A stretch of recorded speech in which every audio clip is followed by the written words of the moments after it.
क्या हुआ? फेसबुक पर एक जोक पढ़ रही थी। हंसती भी बहुत अच्छी लगती हो।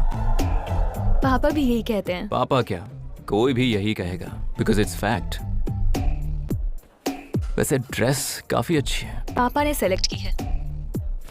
होटल भी अच्छा है। पहली बार पापा के साथ आई हर थी। बात में पापा पापा पापा। पापा ने ये दिलाया, पापा ने ये करवाया, हर बात में पापा पापा रट लगा रखी है। शादी होने तक हर लड़की के पापा ही उसके बॉयफ्रेंड होते हैं।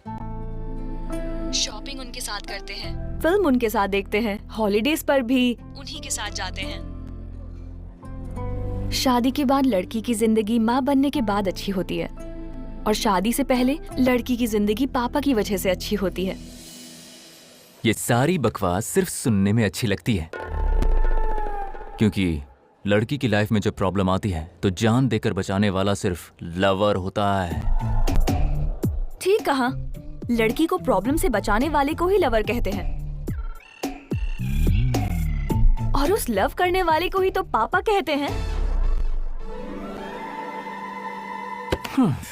लगता है ये बाप बेटी मिलकर मुझे मार डालेंगे। आजा दोस्त, खाना खाते हैं।